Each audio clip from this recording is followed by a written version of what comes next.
কৃষ্ণ জয় গুৰু শংকৰ সবাৰ শ্ৰীচৰণত প্ৰণিপাত নিবেদন কৰা হৈছে। আজিৰ কীৰ্তন পাঠ দামোদৰ বিপ্ৰাখ্যান তৃতীয় কীৰ্তন ঘোষা। যদুৰায় চৰণে শৰণ দিও,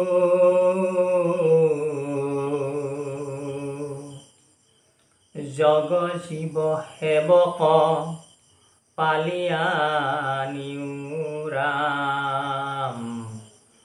যদুৰায় চৰণে শৰণ দিও, জগ জীৱ সেৱক পালিয়া নিউ।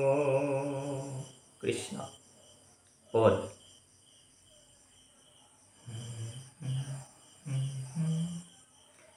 হেন শুনি হাঁহি বিপ্ৰত পুষন্ত,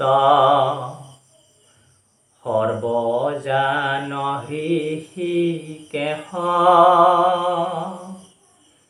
আমাক লাগিয়া আনিয়া সাজিবা। দিওক সখী সন্দেশ, ৰাম ভকত সকলে পূজে ফুলে জলে। তুষ্ট হও তাকে পাই, অভকতে যদি নানা দ্ৰব্য দেই। তাতো মোৰ তুষ্ট নাই, হেন জানি মিত্ৰ দিওক আমাক। জীৱা দ্ৰব্য আশা আনি, পৰম সংকোচ ভৈলা দি জবৰ। কৃষ্ণৰ শুনিয়া বাণী, ৰাম চাউল চিৰা মুঠি নেদন্ত কৃষ্ণক। লাজে চপৰায় মাথ, হেন দেখি পাছে মনত গুণন্ত। তিনিও লোকৰ নাথ, ইটো দি জবৰে পূৰ্বতো আমাক। লক্ষ্মী কামে নৰাধিলা, ভাৰ্যাৰে হে প্ৰীতি সাধিবা কপ্ৰতি। আমাৰ ঠাই কাহিলা, ৰাম মনুষ্য দুৰ্লভ পৰম সম্পদ। দিবু আংক আজি আমি, কানিৰ টোপুলি বিচাৰি আনিলা। আপুনি জগত স্বামী। কৃষ্ণ। গতিকে ইয়াত পদে আমাক জানিবলৈ দিছে। ইয়াৰ আগৰ দ্বিতীয় কীৰ্তনত আমি পাইছিলোঁ ভগৱন্ত শ্ৰীকৃষ্ণ আৰু দামোদৰ বিপ্ৰ অৰ্থাৎ সুদামে সোণৰ খাটত বহি বাৰ্তালাপ কৰি আছিল, কথা পাতি আছিল। আৰু কথা পাতি থাকি এইবাৰ কৃষ্ণ ভগৱন্তই কৈছে, হেন শুনি হাঁহি বিপ্ৰত পুষন্ত, সৰ্বজান হৃষিকেশ। যে সুদামেও কৈছিল, বিপ্ৰদামোদৰেও কৈছিল যে পৰম ব্ৰহ্ম আপুনি, আপোনাক শতকোটি প্ৰণাম কৰিছোঁ। আৰু আপুনিয়েই শাস্ত্ৰ নিৰ্মাণ কৰিছা, আৰু আপুনিয়েই সেই শাস্ত্ৰকে আৰু পঢ়িব আহিছা। কি তোমাৰ লীলা। অনেক কথা পাতিছে। আৰু তোমাৰ চৰণত যিয়েই সেৱা কৰে, তোমাৰ যিয়ে শ্ৰৱণ কীৰ্তন মহাভক্তি আচৰণ কৰে সেই মহাভকতে কি হয় ধৰ্ম অৰ্থ কাম মোক্ষ এই 4 পুৰুষাৰ্থ সাধন হয়।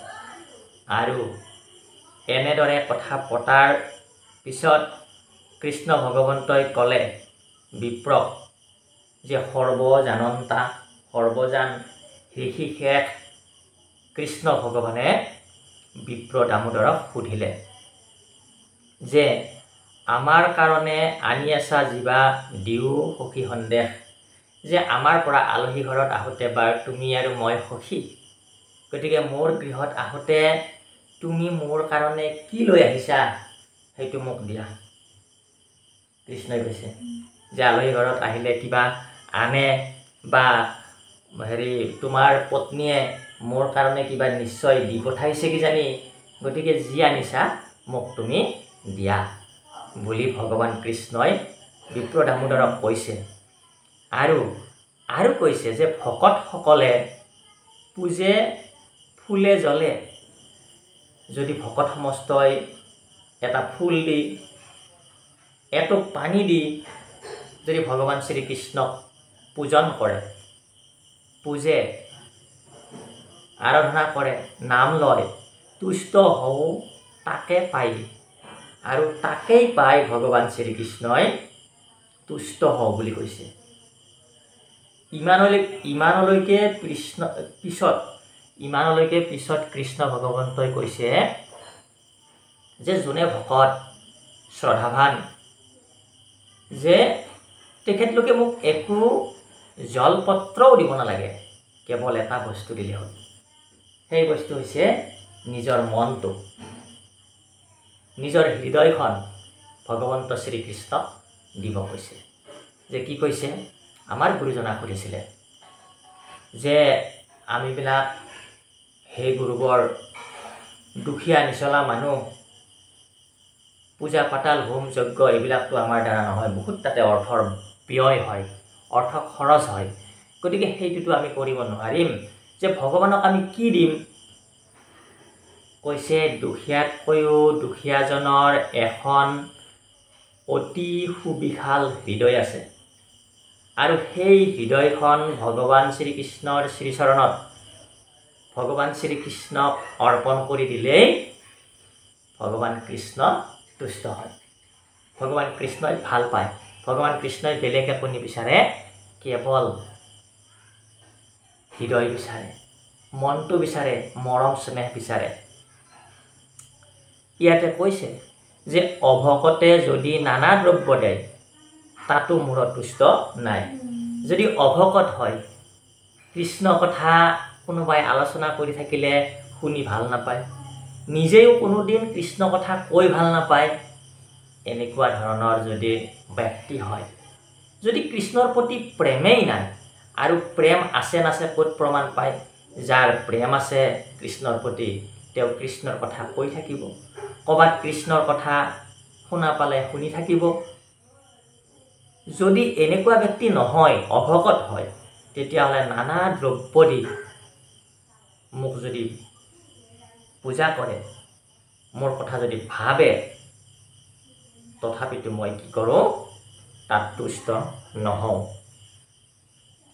গতিকে হেন জানি মিত্ৰ দিওঁক আমাক জীৱা দ্ৰব্য আছা আনি, যে গতিকে এই সমস্ত কথাবিলাক তোমাক মই ক'লোঁ, তুমি এই কথাবিলাক জানি যে ভকতে মোক যি অকণমান বস্তু দিলেও মই মহা তৃপ্তিৰে গ্ৰহণ কৰিম। গতিকে এই সমস্ত কথা তুমি বুজি পালা, আৰু এতিয়া তুমি কি কৰা, যি আনিছা মোৰ কাৰণে তুমি মোক দিয়া, সংকোচ কৰিব নালাগে। পৰম সংকোচ ভৈলা দ্বিজবৰ কৃষ্ণৰ শুনিয়া বাণী, আৰু কৃষ্ণৰ এনেকুৱা কথা শুনি দ্বিজবৰ বিপ্ৰ দামোদৰে সংকোচ কৰিলে, যে কি কৰোঁ এতিয়া, দিওঁনে নিদিওঁ সংকোচ কৰিলে। আৰু চাউল চিৰা মুঠি নেদন্ত কৃষ্ণক লাজে চপৰাই মাথা। আৰু কিন্তু বিপ্ৰ দামোদৰে কৃষ্ণক চাউল চিৰা নিদিলে, লাজতে তল মূৰ কৰিলে।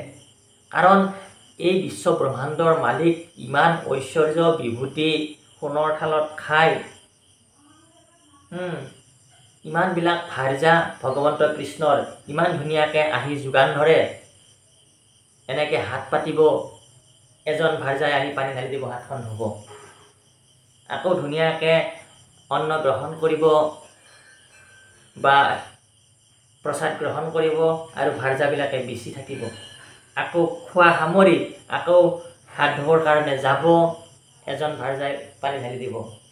গতিকে এনেকুৱা পৰিৱেশত থকা কৃষ্ণ ভগৱন্তই মোৰ বস্তু জানো গ্ৰহণ কৰিব বা গ্ৰহণ কৰিলে যেনিবা, কিন্তু বিপ্ৰ দামোদৰৰ লাজ লাগিছে, সংকোচ লাগিছে যে। আৰু কৃষ্ণই যেতিয়া বিপ্ৰ দামোদৰে নিদিলে চাউল চিৰা, কৃষ্ণই ভাবিলে যে এই দ্বিজবৰ ব্ৰাহ্মণে পূৰ্বতেও তাৰমানে লক্ষ্মীক কামনা কৰি মোক আৰাধনা কৰা নাছিল, আগতেও তাৰমানে ধন সম্পত্তি পাবৰ কাৰণে মোক আৰাধনা কৰা নাছিল, আৰু এতিয়াও ধন সম্পত্তিৰ কাৰণে মোৰ ওচৰলৈ অহা নাই। ভাৰ্যাই, নিজৰ ভাৰ্যাই পঠোৱা কাৰণে আহিছে। গতিকে যে মনুষ্য দুৰ্লভ পৰম সম্পদ দিবুতাংক, যে কিন্তু আজি মই কি কৰিম, এই বিপ্ৰ দামোদৰক মনুষ্যই পাবৰ কাৰণে এনেকুৱা ঐশ্বৰ্য বিভূতি ধন সম্পদ পাবৰ কাৰণে মনুষ্যই অসম্ভৱ, সেই অসম্ভৱ ঐশ্বৰ্য বিভূতি ধন সম্পত্তি কি কৰিম, মই আজি বিপ্ৰ দামোদৰক প্ৰদান কৰিম, দিম।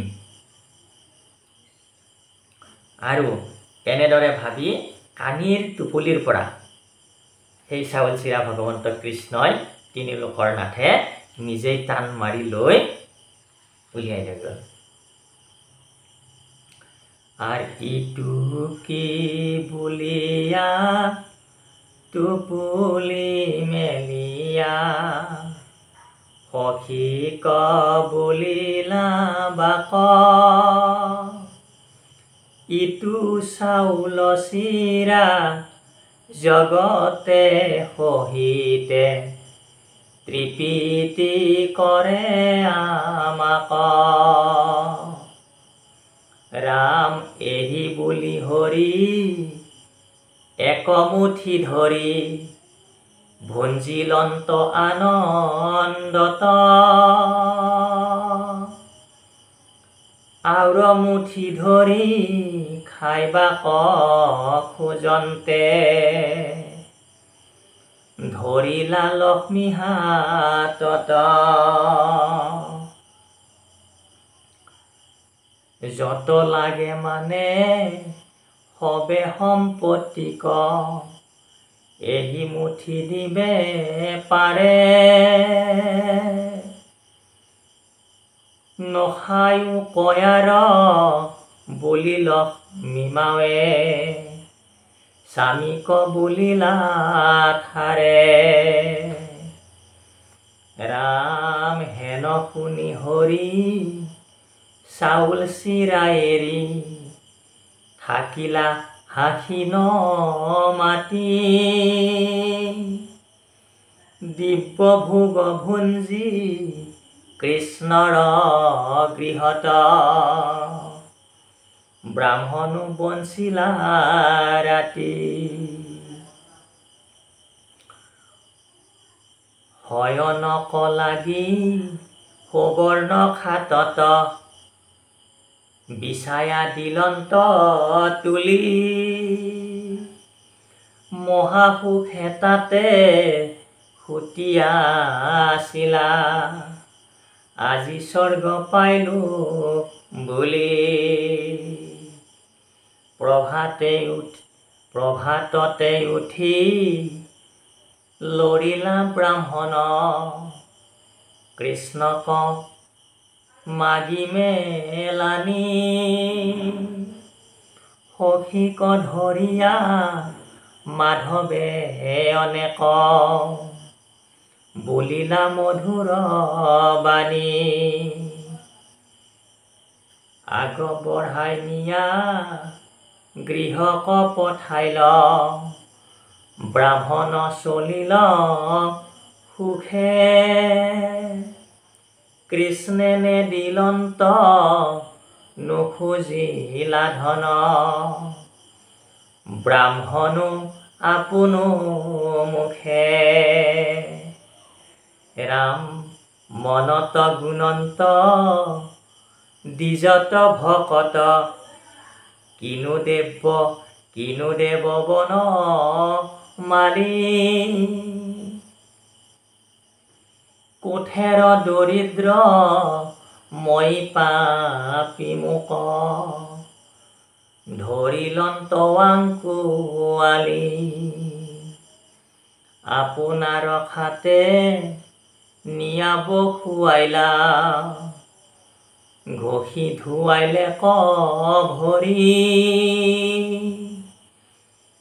শ্ৰম দেখি লক্ষ্মী আপুনি পিন্চিলা চামৰ ককৰে ধৰি তিনিও লোকৰ ঐশ্বৰ্য কপাৱে অৰ্চিয়া যাৰ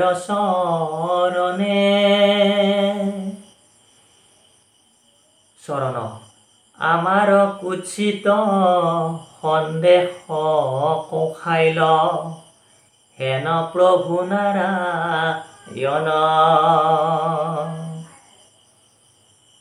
গতিকে কি কৰিলে যে কানিৰ টোপুলি ভগৱন্ত শ্ৰীকৃষ্ণই নিজেই টান মাৰি উলিয়াই লৈ আহিল বিপ্ৰ দামোদৰৰ হাতৰ পৰা আৰু আনি কি কৰিলে যে এয়া হে সখী মিত্ৰ যে এয়া কি আনিছা তুমি এয়া পৰম অমৃত যি তুমি আনিছা আজি মোক দিবৰ কাৰণে এয়া পৰম অমৃত আৰু এই যি চাউল মুঠি আনিলা এই চাউল মুঠি খাই মই অতি তৃপ্তি পাওঁ আনন্দ পাওঁ আৰু জগতৰ সমস্ত লোকে এয়া খাই কি কৰে তৃপ্তি পায় আনন্দ পায় নে নাই আৰু জীৱন ধাৰণ কৰে এই খাই জীয়াই থাকে হয়নে নাই। গতিকে পৰম আনন্দ মনে ভগৱন্ত শ্ৰীকৃষ্ণই সেই চাউল এমুঠি ধৰি অতি আনন্দত খালে আৰু এমুঠি খাওঁ বুলি হাতৰ মুঠি আগবঢ়াওঁতেই লক্ষ্মীয়ে হাতত ধৰিলে যে হে প্ৰভু হে স্বামী আৰু খাব নালাগে এই এমুঠিতেই যিমান ঐশ্বৰ্য বিভূতি ধন সম্পত্তি পাব লগা আছে সমস্তখিনি বিপ্ৰ দামোদৰে পাব। ভগৱন্ত শ্ৰীকৃষ্ণক যদি আমি ভক্তিভাৱে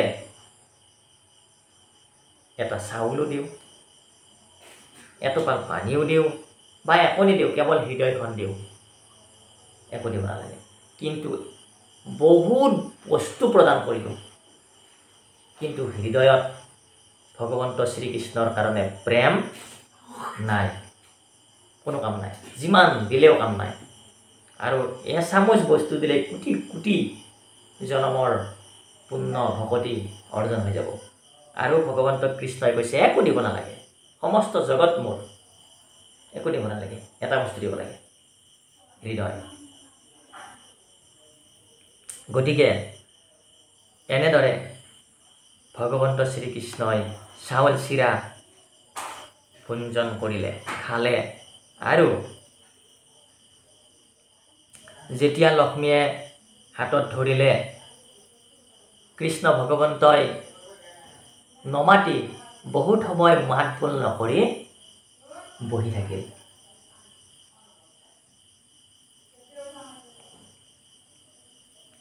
দিব্য ভোগ ভঞ্জী কৃষ্ণৰ গৃহত ব্ৰাহ্মণো বঞ্চিলে ৰাতি আৰু ইয়াত আমাক ক'লে কি যে সুদাম বিপ্ৰ দামোদৰে দিব্য ভোগ কৰি কৃষ্ণৰ গৃহতেই সেইদিনা ৰাতি থাকিলে আৰু কিহত থাকিলে সোণৰ খাটত টোপনি মাৰিলে আৰু অতি ধুনীয়া তুলি দিছে একদম পুৰা পঞ্চৰ নিচিনা তুলি স্বৰ্গত থকা যেন সেইদিনা অনুভৱ কৰিলে বিপ্ৰ দামোদৰে আৰু অতি ৰাতিপুৱা উঠি প্ৰভাততে উঠি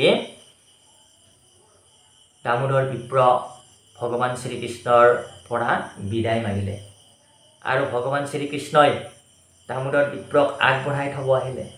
আগবঢ়াই থ'ব আহোঁতেও আলহী আগবঢ়াই থ'ব যাওঁতেও আৰু বহুখিনি কথা পাতে। কৃষ্ণইও ঠিক তেনেদৰে বিপ্ৰ দামোদৰৰ লগত আগবঢ়াই থ'ব গৈও বহু কথা পাতিলে আৰু কৃষ্ণ আৰু দামোদৰ বিপ্ৰই মধুৰ মধুৰ উপদেশ দিলে। কৃষ্ণই মধুৰ মধুৰ কথা ক'লে বিপ্ৰ দামোদৰক। আৰু এনেদৰে বিপ্ৰ দামোদৰ ঘৰৰ ফালে আহি থাকিল। আৰু পথত বিপ্ৰ দামোদৰে ভাবি ভাবি আহি থাকিল যে ময়ো সখা কৃষ্ণক একো কোৱা নহ'ল যে মোৰ বৰ দুখ হৈছে, ধন সম্পত্তিৰ অভাৱ হৈছে, খাবলৈ পিন্ধিবলৈ নাই। আইগৰাকী কৈ পঠাইছিলে বিপ্ৰ দামোদৰৰ ঘনীয়েকে, কিন্তু মোৰো একো ক'ব নহ'ল যে মই ধন সম্পত্তি বিচাৰি আহিছোঁ বুলি। আৰু কৃষ্ণ সখায়ো মোক একো নিদিলে। এনেদৰে ভাবি ভাবি আহিছে। মই দৰিদ্ৰ ব্ৰাহ্মণ, কিজানিবা মোক ধন সম্পত্তি বেছিকৈ দিলে মই কিজানিবা কৃষ্ণক পাহৰিয়ে যাম, ধনী হৈ পাহৰি যাম। সেইবিলাক ভাবি শুনি মোক আৰু সখা কৃষ্ণই একো প্ৰদান নকৰিলে। এনেদৰে ভাবি ভাবি বিপ্ৰ দামোদৰ খোজকাঢ়ি কাঢ়ি ঘৰৰ ফালে আহি থাকিল। যি হওক, বিপ্ৰ দামোদৰে ভাবিছে যি হওক, তিনিও লোকৰ নাথে যাৰ চৰণ চিন্তা কৰিলে সমস্ত সিদ্ধি লাভ কৰে, সমস্ত ঐশ্বৰ্য বিভূতি পায়, সেনেকুৱা এজন নাথে মোৰ এই ভিকহুৰ চাউল চিৰা মুঠি খাইছে, তাতেই মোৰ পৰম আনন্দ। আৰু মোক অতি হেঁপাহেৰে আগবঢ়াই লৈ গৈ সাবত মাৰি ধৰিছে, মোক ঘঁহি ঘঁহি ভৰি ধুৱাই দিছে। আৰু কৃষ্ণৰ কষ্ট হোৱা দেখি লক্ষ্মীয়েও আহি, কৃষ্ণৰ ভাৰ্যাসকলেও আহি কৃষ্ণক সহায় কৰি দিছে, মোক বিচি দিছে সিহঁতে হাতেৰে বিচনি ধৰি। ইমান সন্মান কৰিছে, ইমান সন্মান মই পাহৰিব নোৱাৰোঁ। যি হওক, এইটোৱেই মোৰ কাৰণে বহুত। বিপ্ৰ দামোদৰে এনেদৰে ভাবি ভাবি আহি আছে।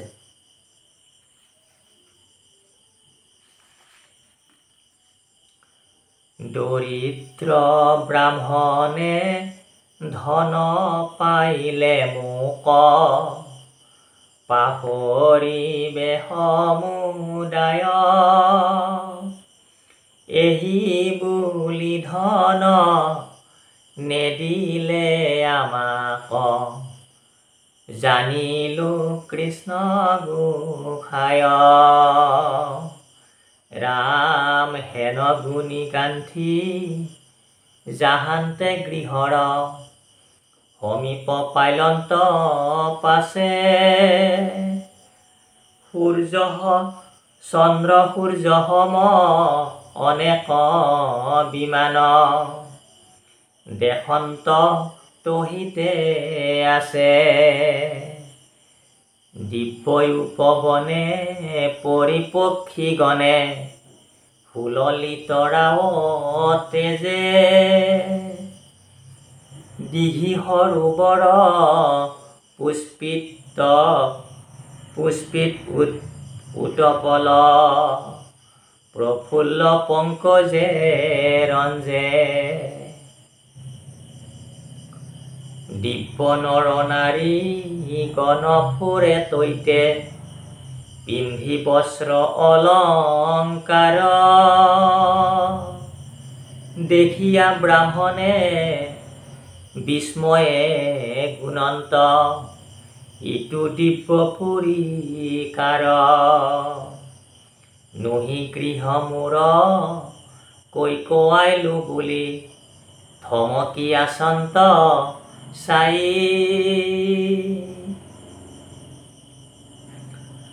নৰ নাৰীগণো বিপ্ৰক বেঢ়িল, দিব্য বাদ্য ভণ্ডু বাই। স্বামী আহিবাৰ শুনিয়া ব্ৰাহ্মণী, গৃহৰ বজাইল ৰংগে। শালংকৃতা দাসী সহস্ৰে কেবেৰি যোগানে লৰিলা সংগে। ইয়াতে কি ক'লে যে এনেদৰে বিপ্ৰ দামোদৰ ঘৰৰ ফালে খোজকাঢ়ি কাঢ়ি আহি থাকিল আৰু আহি হঠাৎ দেখিবলৈ পালে চন্দ্ৰৰ লেখীয়া সূৰ্যৰ লেখীয়া অনেক বিল্ডিং জিলিকি আছে, চন্দ্ৰৰ নিচিনা সূৰ্যৰ নিচিনা জিলিকি আছে। এনেকুৱা বিমান দেখা পালে, বিল্ডিং ঘৰ দেখা পালে আৰু দিব্য উপবন দেখা পালে। ক'ত আহিলোঁ, ইমান ধুনীয়া দিব্য উপবন, চৰাই চিৰিকটি, তাতে ইমান ধুনীয়া চৰাই চিৰিকটি উৰি আছে, দিব্য সৰোবৰ আছে, তাতে পক্ষীবিলাকে দৌৰি আছে, মাজে মাজে ধুনীয়া ঘৰ। ক'ত প্ৰৱেশ কৰিলোঁ, অতি বিচিত্ৰ মনোৰম ঠাই। সেই ঠাইত প্ৰৱেশ কৰিলে বিপ্ৰ দামোদৰ। আচৰিত। কিন্তু বিপ্ৰ দামোদৰে ভাবিলে যে এইখিনিততো আমাৰ ঘৰ হ'ব লাগিছিলে, যে মই অটবেলি আহিলোঁ, ইমান দূৰ আহিলোঁ, এইখিনিততো আমাৰ ঘৰ হ'ব লাগিছিলে, কিন্তু মোৰ ভুল হ'ল নেকি, মই ক'ৰবাত বেলেগত প্ৰৱেশ কৰিলোঁ নেকি।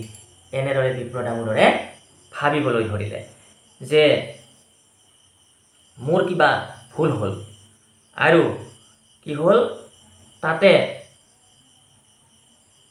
দিব্য নাৰী গণে অতি ধুনীয়া সাজ পোছাক পিন্ধি, অলংকাৰ পিন্ধি, তাৰমানে পথেদি বিপ্ৰ দামোদৰক আগবঢ়াই নিব অহাৰ নিচিনাকে আহিছে।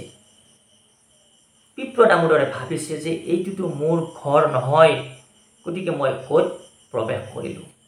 আৰু যেতিয়া বিপ্ৰ দামোদৰৰ পত্নী গম পালে যে স্বামী দেৱতা আহিছে, আৰু তেতিয়া বিপ্ৰ দামোদৰৰ পত্নী কি হ'ল, গৃহৰ ভিতৰৰ পৰা বাহিৰ ওলাই গ'ল। আৰু লগত অনেক দাসী গৈছে। সেই দাসীবিলাকো অতি সুন্দৰী দাসী, ধুনীয়া সাজ পোছাক পিন্ধা আছে, পৰিধান কৰা আছে, অতি সুন্দৰী দাসী বিপ্ৰ দামোদৰৰ পত্নীৰ লগত গৃহৰ ভিতৰৰ পৰা বাহিৰ ওলাই গৈছে বিপ্ৰ দামোদৰক আগবঢ়াই আনিবৰ কাৰণে।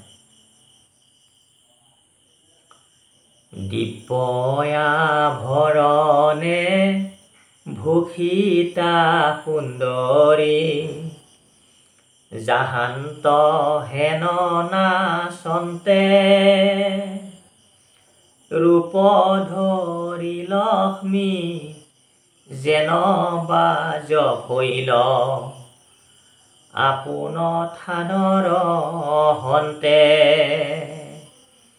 ৰাম দিব্য পৰিছেদ আগবাঢ়ি আহি স্বামীক দেখিলা গৈ আনন্দে লোতক বজায়া খিমুদি থমকি থাকিল থমকি ৰৈ। পতিক বুদ্ধিয়ে নমিলা ব্ৰাহ্মণী মনে ধৰিয়া লিংগিলা কন্যাগণ মধ্যে প্ৰকাশন্তে শশী ভাৰ্যাক দিজে দেখিলা। ৰাম ভৈলা মহাপ্ৰীতি ভাৰ্যায়ে সহিতি একঠাই হুয়া পাছে পৰম আনন্দে পখিলা মন্দিৰ দ্বিজবৰ দিব্য কাছে।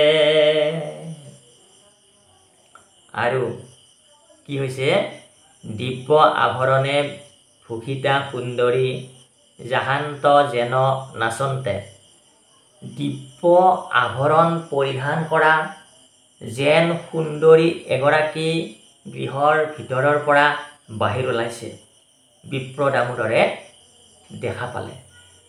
ৰূপ ধৰি লক্ষ্মী যেন বাজ হৈলা আপোন থানৰ হন্তে, নিজৰ ঠাইৰ পৰা যেন লক্ষ্মী ৰূপ ধৰি বাহিৰ ওলাই আহিছে। এনেকুৱা দেখা পালে বিপ্ৰ দামোদৰে। দিব্য পৰিচ্ছেদ আগবাঢ়ি আশী স্বামীক দেখিলা গৈ, আৰু আগবাঢ়ি গৈ দিব্য পৰিচ্ছেদ আগবাঢ়ি গৈ স্বামীক দেখা দেখি হ'ল, স্বামীক দেখা পালে। আৰু কি হ'ল, আনন্দতে দুই চকুৰে চকুলো বাগৰি আহিল, চকু মুদি দিলে সিহঁতে, আৰু মনেৰে নিজৰ স্বামীক কি কৰিলে, প্ৰণাম জনালে, আৰু মনৰ পৰা নিজৰ স্বামীক আলিংগন কৰিলে। আলিংগন কৰা মানে সাবট মাৰি ধৰা, কিন্তু কায়িকভাৱে সাবট মাৰি ধৰা নাই। কায়িকভাৱে মানে গৈ সাবট মাৰি ধৰা নাই, মনৰ পৰা সাবট মাৰি ধৰিছে। চকু মুদি মনৰ পৰা সাবট মাৰি ধৰিছে। যেন স্বৰ্গৰ শশীহে নামি আহিছে, ঠিক তেনেকুৱা দেখা গৈছে। ভৈলা মহাপ্ৰীতি ভাৰ্যায়ে সহিতি এক ঠাই হোৱা পাছে, পৰম আনন্দে পখিলা মন্দিৰ দ্বিজবৰ দিব্য কাছে। আৰু দুইজনৰ পৰম তৃপ্তি হ'ল, আনন্দ হ'ল, আৰু দুইজনে এক ঠাই হৈ কি হ'ল, মন্দিৰত প্ৰৱেশ কৰিলে। মন্দিৰত প্ৰৱেশ কৰিলে মানে নিজৰ ঘৰত প্ৰৱেশ কৰিলে। কৃষ্ণ জয় গুৰু শংকৰ। অধ্যায়টো ইয়াতে তাৰমানে এনেদৰে সমাপ্তি ঘটিছে। আমি আজিৰ কাৰণে কীৰ্তন পাঠ ইয়াতে বিৰাম দিছোঁ। কৃষ্ণ জয় গুৰু শংকৰ। সবাৰ শ্ৰীচৰণত প্ৰণিপাত নিবেদন কৰা হৈছে। কৃষ্ণ।